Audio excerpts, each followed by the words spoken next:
ಅಮ್ಮನ ಮದುವೆ ನೋಡೋ ಭಾಗ್ಯ ಎಷ್ಟು ಜನಕ್ಕೆ ಇದೆಯಲ್ಲೋ ಗೊತ್ತಿಲ್ಲ. ಆದರೆ 25ನೇ ವರ್ಷದ ಆ್ಯನಿವರ್ಸರಿ ಸೆಲೆಬ್ರೇಟ್ ಮಾಡೋ ಅದೃಷ್ಟ ನಮಗೆ ಬಂದಿತ್ತು.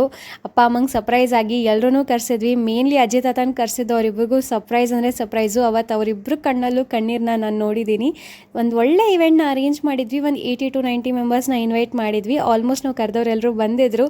ಚಿಕ್ಕ ಮಕ್ಳಿಗೂ ಫನ್ ಗೇಮ್ಸು, ಅದ್ರ ಜೊತೆ ಕಪಲ್ಗೂ ಫನ್ ಗೇಮ್ಸ್ ಎಲ್ಲ ಅರೇಂಜ್ ಮಾಡಿದ್ವಿ. ಈ ಇವೆಂಟ್ನ ಅಪ್ಪ ಅಮ್ಮನ ಗೊತ್ತಿಲ್ಲದೆ ನಾನು ನನ್ನ ತಮ್ಮ ತಂಗಿ ಮೂವರೇ ಸೀಕ್ರೆಟ್ ಆಗಿ ಮಾಡಿರೋದು. ಹಾಲಿಗೆ ಬರೋ ತನಕನೂ ಅವರಿಬ್ಬರಿಗೂ ಗೊತ್ತಿಲ್ಲ. ಸುಮ್ಮನೆ ಆಚೆ ಹೋಗಿ ತಿನ್ಕೊಂಡು ಬರೋಣ ಅಂತ ಹೇಳಿ ಕರ್ಕೊಂಡು ಬಂದ್ಬಿಟ್ಟು ಇಲ್ಲೊಂದು ದೊಡ್ಡ ಸರ್ಪ್ರೈಸ್ ಕೊಟ್ಬಿಟ್ವಿ. ಇಬ್ಬರಿಗೂ ಎಷ್ಟು ಖುಷಿ ಆಯಿತು ಅಂತ ಅವ್ರ ಮುಖದಲ್ಲೇ ಕಾಣಿಸ್ತಿತ್ತು. ಅವ್ರ ಮದ್ವೆಲಿ ಮಾಡಿದಂಥ ಕೆಲವೊಂದು ಆಕ್ಟಿವಿಟೀಸ್ನ ಮತ್ತೆ ರೀಕ್ರಿಯೇಟ್ ಮಾಡಿಸಿದ್ವಿ. ಜಾಂಗೀರ್ ತಿನ್ಸೋದು, ಒಂದೇ ಪೆಪ್ಸಿಲಿ 2 ಸ್ಟ್ರಾ ಹಾಕೊಂಡು ಕುಡಿಯೋದು, ಹಪ್ಪಳ ಕಚ್ಕೊಂಡು ತಿನ್ನೋದೆಲ್ಲ ಫನ್ ಇವೆಂಟ್ನ ಅರೇಂಜ್ ಮಾಡಿದ್ವಿ ಅಂತಾನೆ ಹೇಳ್ಬೋದು. ಒಂದು ಒಳ್ಳೆ ಗೆಟ್ ಟುಗೆದರು, ಕೇಕ್ ಕಟಿಂಗ್ ಎಲ್ಲ, ಅದ್ರ ಜೊತೆಗೆ ಒಂದು ಸ್ವಲ್ಪ ಸ್ಪೀಚ್ಗಳೆಲ್ಲ ಇತ್ತು. ಆದಮೇಲೆ ಲಾಸ್ಟಲ್ಲಿ ಡ್ಯಾನ್ಸ್ ಸಹ ಮಾಡಿದ್ವಿ. ಫಾರ್ ದ ಫಸ್ಟ್ ಟೈಮ್ ಅಪ್ಪ ಅಮ್ಮ ಡ್ಯಾನ್ಸ್ ಮಾಡಿದ್ದ ನನ್ನ ಕಣ್ಣಿಂದ ನೋಡಿದ್ದು. ಈ ವಿಡಿಯೋ ನೋಡಿದಾಗಲೆಲ್ಲ ನನಗೆ ಗೊತ್ತಿಲ್ಲದಂಗೆ ನನ್ನ ಮುಖದಲ್ಲಿ ಮುಗುಳ್ನಾಗೆ ಬರುತ್ತೆ.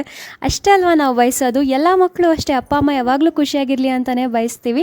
ಎಷ್ಟು ಜನಕ್ಕೆ ಅದೃಷ್ಟ ಸಿಕ್ಕಿದೆಯೋ ಇಲ್ಲೋ ಗೊತ್ತಿಲ್ಲ. ಆದರೆ ಪ್ರತಿದಿನ ನಿಮ್ಮ ಕಣ್ಮುಂದೆ ಅಪ್ಪ ಅಮ್ಮ ಇದ್ದರೆ ಅವ್ರನ್ನ ಪ್ರತಿದಿನ ಪೂಜಿಸಿ ಆರಾಧಿಸಿ ಅವರಿಗೆ ಗೌರವ ಕೊಡಿ. ಅವ್ರಿಗೆ ಬೇಜಾರಾಗುವಂಥ ಕೆಲಸ ಯಾವುದೂ ಮಾಡಬೇಡಿ ಅಂತ ಹೇಳ್ತಾ ಈ ವಿಡಿಯೋ ಇಷ್ಟ ಆಗಿದ್ರೆ ಲೈಕ್ ಮಾಡಿ, ಫಾಲೋ ಮಾಡಿ.